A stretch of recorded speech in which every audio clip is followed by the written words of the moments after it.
नमस्कार. कल्पनाज किचनमध्ये तुमचं सर्वांचं स्वागत.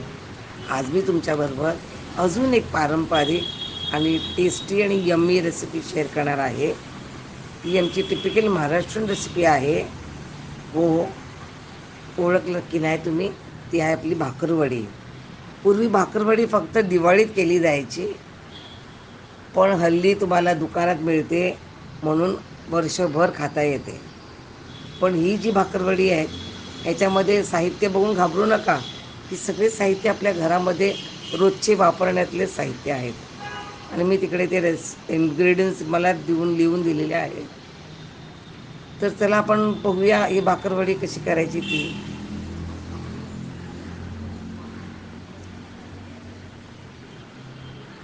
आता इथे मी मैदा घेतलेला आहे. एका बोलमध्ये मी मैदा घालते. मग नेहमीच आपलं बेसन,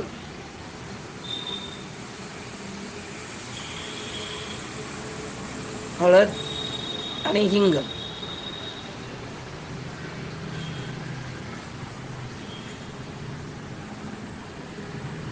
मिरच्याची बुकी मी घेतली आहे. ते मी आता थोडी मिरच्याची बुकी आता ह्याच्यात घालते, पिठात घालते. बाकीची त्या मसाल्यासाठी फिलिंगसाठी ठेवणार. आणि थोडंसं मीठ घालते चवीसाठी. आता हे झाले आपले सगळे सुके इन्ग्रेडियंट्स. तर आपण ते आता नीट मिक्स करून घेऊया सगळे सुके इन्ग्रेडियंट्स. इथे मी मोहन घालते तेलाचं. आता पहा, हे तेल त्याच्यामध्ये पिठामध्ये कसं मिक्स करतो त्याच्यावर भाकरवडीचा रिझल्ट आहे.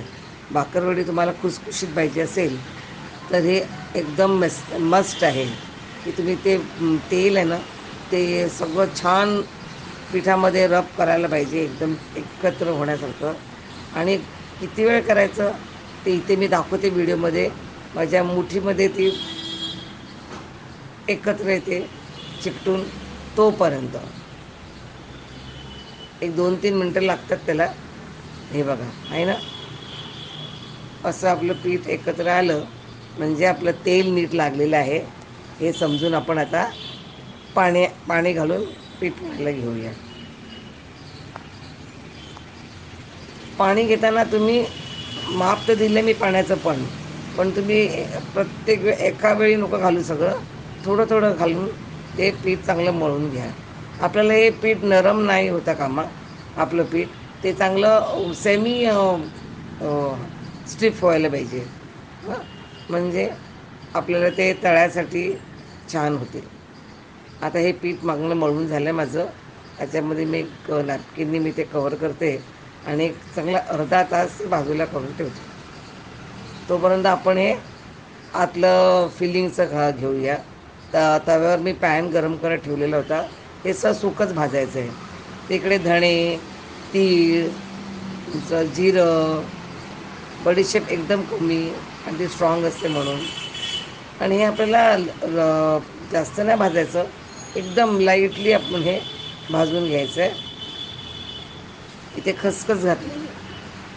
खसखस नाजूक आहे म्हणून ती नंतर थोडी.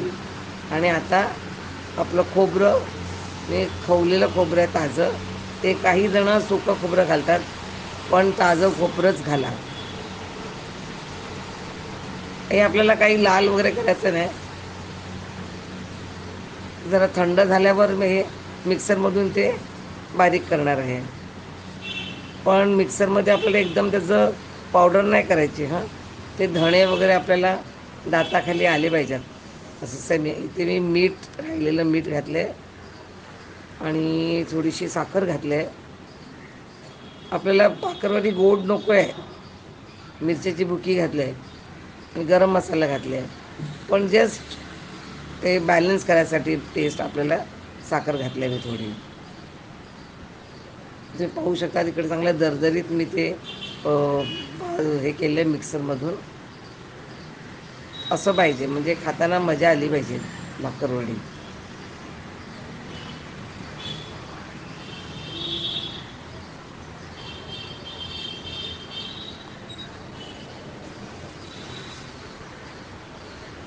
आता मी एका हे बोलमध्ये काढून घेते. आणि मी आता टेस्ट केलं ते एकदम छान झालं आहे. ह्यावेळी तुम्ही टेस्ट करू शकता, म्हणजे मीठ कमी पडले आहे का नाही आपल्याला कळते. ह्याच्यामध्ये मी थोडंसं लिंबू म्हणजे एकदम just for the taste dash एक लिंबाची तिकडे फोड दिसते तेवढाच रस घेते मी, आणि म्हणजे 1 टीस्पून होत असेल लिंबाचा रस. That's it. ठीक आहे. आता आपलं सगळं तयार आहे, पीठ मळून तयार आहे, आपलं आतलं पुरण तयार आहे. तर त्याचे मी 2 भाग केले आहेत आणि ते आता आपण भाकरवडी करायला घेऊया. ठीक आहे.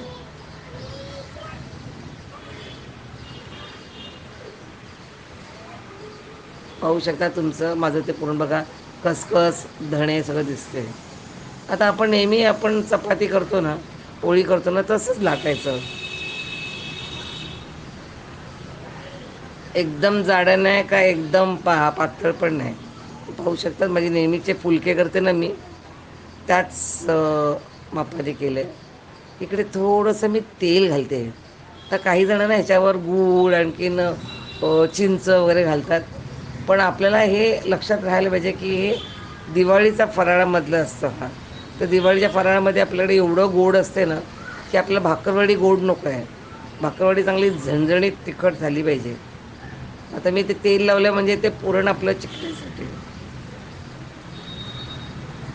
आता त्याला मी लाटणं अलगद त्याच्यावर फिरवते म्हणजे ते चिकटून राहील त्याला पुरण.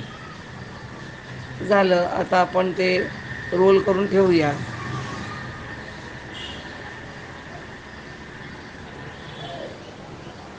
अशा प्रकारे मी 2 रोल करून घेतलेत. हे आमचं आजच्या संध्याकाळी खायसाठी, चहाबरोबर खायसाठी आहे. दिवाळीसाठी आपल्याला एकदम मोठ्या प्रमाणात करायला लागते, आणि आमची आजी वगैरे असं खूप असा डबा भरून करायचे ते. आता मी ते दुसरं पण पिठाचा गोळा घेतला आणि आता ह्या रोल 2 केलेले आहेत. आता कापण्याचं पण तुम्ही दुकानात बघता तर असे पातळ त्या भाकरवड्या कापल्या जातात, तशा नाही आहेत. हे पण ते साईज पण एकदम पूर्वी असायचं तसं ऑथेंटिक, म्हणजे 1 इंच तुमची भाकरवडीची साईज पाहिजे. आणि आपल्याला ते कडक भाकरवडी नको आहे. हे बघा चिकटले ना पुरण सगळं चांगलं. झालं. आता आपल्या सगळ्या त्या भाकरवड्या करून झालेल्या आहेत लाटून. आता इकडे मी कढईमध्ये तेल गरम करत ठेवलं आहे आणि तिकडे टिश्यू पेपर घेतले आहे, म्हणजे भाकरवडी तळून झाल्यावर त्याला काढायला एक्सेस ऑइल काढायसाठी. तर भाकरवडीचं तेल गरम झाले की नाही बघते मी. वा, चांगलं तापले आहे तेल. गरम झालेलं आहे, तापलेलं आहे, पण आपण तळताना ते गॅस सिमवर ठेवायचं. आपल्याला हायवर ठेवलं तर ती भाकरवडी जळून जाईल आणि ती खुसखुशीत नाही होणार. त्यासाठी आपल्याला सिमवर ह्या भाकरवडी एकदम शांत प्रसन्न मनाने तळायची, म्हणजे आपल्याला भाकरवडी पण एकदम छान होईल. हे बघा आता मी सिमवरती किती वेळ मी ठेवलेलं होतं, तर चांगले तळून झालेले आहेत. त्या रंग पण बदललेला आहे भाकरवडीचा. वा, हे पाहू शकतात. माझं आतलं फिलिंग जरा पण बाहेर नाही आलेलं, नाहीतर त्या तेलामध्ये सगळं ते मसाला बाहेर आला असतं. असं झालं नाही, आणि छान भाकरवड्या आपल्या तळून निघाल्यात बघा. वाव, त्याचा रंग पण बघा काय छान आलेला आहे. आणि हे खाल्ल्याशिवाय तुम्हाला कळणार नाही. हो, एवढंसं हे छोटे क्वांटिटी एकाच कपाचं दाखवलं आहे, तर करून बघायला काय हरकत आहे. एवढ्या टेस्टी ह्या भाकरवड्या होत्या, तुम्हाला दुकानात नाही मिळत.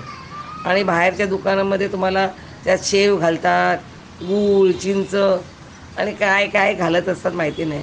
ही एकदम ऑथेंटिक भाकरवडी आहे, आणि आपल्याला घरी करून बघायला काही हरकत नाही. आजची रेसिपी आवडली असेल तर लाईक, शेअर आणि सबस्क्राईबचं बटन प्रेस करायला विसरू नका. आणि हो, माझा व्हिडिओ पाहिल्याबद्दल धन्यवाद.